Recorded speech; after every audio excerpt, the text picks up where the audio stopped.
ہمارے لیے آج کی انجیل مقدس بمطابق مقدس لوکا اس کا 9 باب 11 سے 17 آیات تک۔ اور یہ جان کر ہجوم اس کے پیچھے گیا اور اس نے انہیں قبول کیا اور ان سے خدا کی بادشاہی کی باتیں کرتا رہا اور شفا کے محتاجوں کو شفا دیتا رہا۔ جب دن ختم ہونے لگا تب ان 12 نے آ کر اس سے کہا کہ ہجوم کو رخصت کر تاکہ آس پاس کی بستیوں اور گاؤں میں جا ٹکیں اور کھانے کو پائیں، کیونکہ ہم یہاں ویران جگہ میں ہیں۔ اس پر اس نے ان سے کہا، تم ہی انہیں کھانے کو دو۔ انہوں نے کہا کہ ہمارے پاس 5 روٹیوں اور 2 مچھلیوں کے سوا اور کچھ نہیں ہے، مگر ہاں ہم جا کر ان سب لوگوں کے لیے کھانا مول لے آئیں، کیونکہ وہ 5000 مرد کے قریب تھے۔ تب اس نے اپنے شاگردوں سے کہا کہ انہیں 50-50 کے دستوں میں بٹھاؤ۔ انہوں نے اسی طرح کیا اور سب کو بٹھایا۔ تب اس نے ان 5 روٹیوں اور 2 مچھلیوں کو لے کر آسمان کی طرف دیکھ کر ان پر برکت چاہی اور توڑ کر اپنے شاگردوں کو دیتا گیا کہ لوگوں کے آگے رکھیں، اور ان سب نے کھایا اور سیر ہوئے، اور ان کی بچت اٹھائی گئی ٹکڑوں کی 12 ٹوکریاں۔ انجیل مقدس کے وسیلے سے ہمارے گناہ معاف کیے جائیں۔ میرے عزیزو، لطوریہ تلاوتوں کی روشنی میں آج کی عید کے موقع پر دھیان و گیان کرنے کے لیے میں ہوں خوشپور سے فادر ندیم جان شاکر۔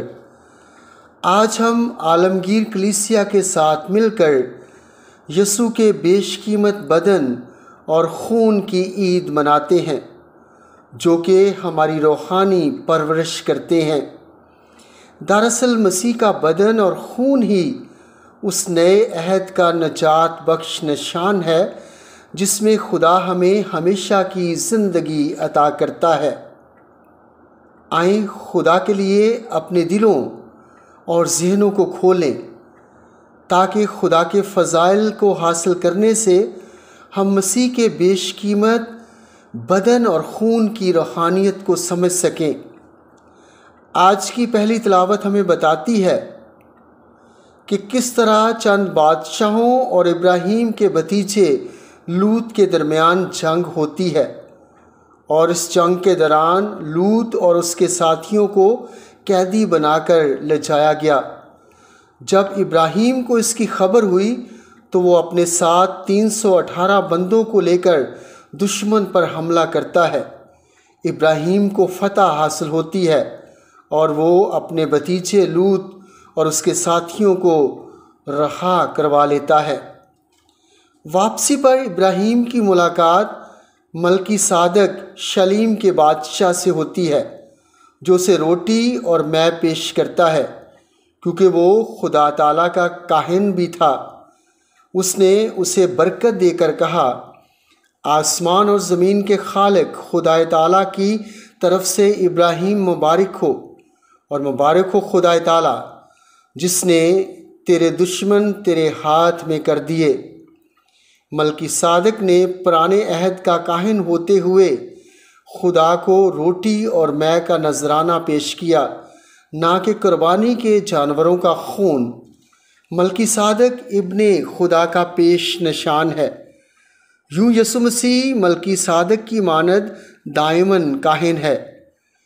ملکی صادق کی مانند ہم پاک الطار پر روٹی اور مے لے کر آتے ہیں، اور یسوع مسیح ان کو اپنے بدن اور خون میں تبدیل کرتا ہے۔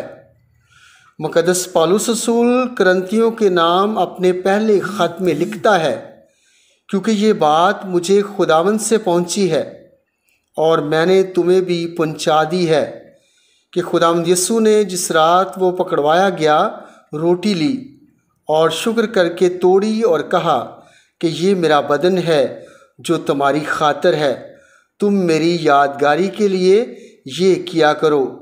اسی طرح اس نے کھانے کے بعد پیالہ بھی لیا اور کہا کہ یہ پیالہ میرے خون میں نیا عہد ہے، جتنی بار پیو میری یادگاری کے لیے یہ کیا کرو، کیونکہ جتنی بار تم یہ روٹی کھاتے اور اس پیالے میں سے پیتے ہو تو خداوند کی موت کا اظہار کرتے ہو جب تک وہ نہ آئے۔ یوکرسٹ کی قربانی میں روٹی اور مے کی علامات کی وضاحت کیتھولک کلیسیا کی کیٹیکزم میں یوں بیان کی گئی ہے: روٹی اور مے لتوریائی یوکرسٹ کے وسط میں ہوتے ہیں، جو مسیح کے کلمات اور روح القدس کی التجا سے مسیح کا بدن اور خون بن جاتے ہیں۔ کلیسیا خداوند کے حکم کی فرما برداری کرتے ہوئے اس کی یادگاری میں اور جب تک کہ وہ اپنے جلال میں نہ آئے ایسا ہی کرتی رہتی ہے جو اس نے اپنے دکھوں سے پہلے کیا۔ اس نے روٹی لی، اس نے مے سے بھرا ہوا پیالہ لیا۔ روٹی اور مے کی علامات ناقابل فہم حد تک مسیح کا بدن اور خون بنتے ہیں، نیز یہ تخلیق کی نیکی کی دلالت کرتے ہیں۔ اس طرح ہم نذرانوں کی تیاری میں روٹی اور مے انسان کے ہاتھوں کی محنت کا ثمر، مگر سب سے بڑھ کر زمین کا ثمر اور طاق کا ثمر خالق کی ان نعمتوں کا شکر ادا کرتے ہیں۔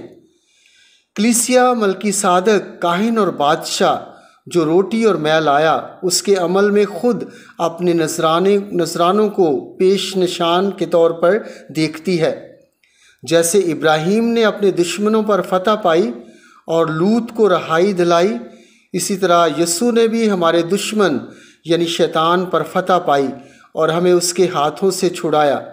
جیسے ملکی صادق نے روٹی اور مے پیش کی، اسی طرح یسوع بھی روٹی اور مے پیش کرتا ہے، لیکن یسوع کے روٹی اور مے کو پیش کرنا اس کی موت کا پیش کیا جانا ہے۔ یہاں روٹی یسوع کا بدن بن جاتا ہے اور مے اس کا خون بن جاتا ہے۔ کیتھولک کلیسیا کی کیٹیکزم ہمیں سکھاتی ہے کہ یوکرسٹ ایک قربانی ہے، یہ صلیب کی قربانی کو وجود میں لاتی ہے، اس لیے یہ اس کی یادگار ہے اور اس لیے کہ یہ اس کے ثمرات کا اطلاق کرتی ہے۔ ہمارے خداوند نے ابدی نجات کی تکمیل کے لیے صلیب کے مذبح پر اپنی موت سے خود کو ایک ہی بار قطعی طور پر خدا باپ کو نذر کر دیا، لیکن اس کی کہانت کا خاتمہ اس کی موت کے ساتھ نہ ہوا۔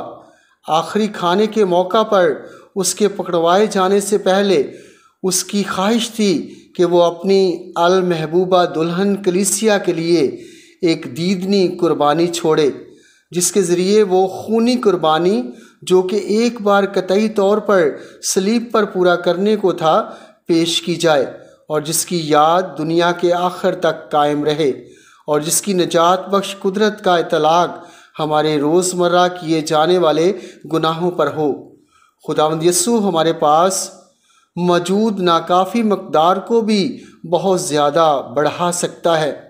جیسے یسوع کے شاگرد آج کی انجیل مقدس میں یسوع سے کہتے ہیں، ہمارے پاس کچھ نہیں ہے سوائے 5 روٹیوں اور 2 مچھلیوں کے۔ ان کی ناکافی خوراک کی مقدار سے بھی یسوع بہت بڑے ہجوم کو سیر کر دیتا ہے۔ ہم بلائے گئے ہیں کہ ہم اپنے ناکافی وسائل کو دوسروں کی خدمت کے لیے پیش کریں۔ ہو سکتا ہے کہ لوگ ہماری بدولت اپنے اچھے اور برے حالات میں اپنے درمیان خدا کی موجودگی کو دریافت کر سکیں۔ آج ہم خدا کی حقیقی غذا کو منا رہے ہیں جو آسمان سے اتری اور ہماری پرورش کرتی ہے۔ آج جب ہم پاک یوکرسٹ کا سیکرامنٹ حاصل کریں تو اس حقیقت کو یاد رکھیں کہ یسوع ہماری نااہلی کو ہماری قابلیت میں بدلنے کا ہنر اور قدرت رکھتا ہے۔ اے خداوند، جتنی بار ہم یہ روٹی کھاتے اور اس پیالے میں سے پیتے ہیں، اتنی بار ہم تیری موت کا اعلان کرتے ہیں جب تک کہ تو نہ آئے۔ آمین۔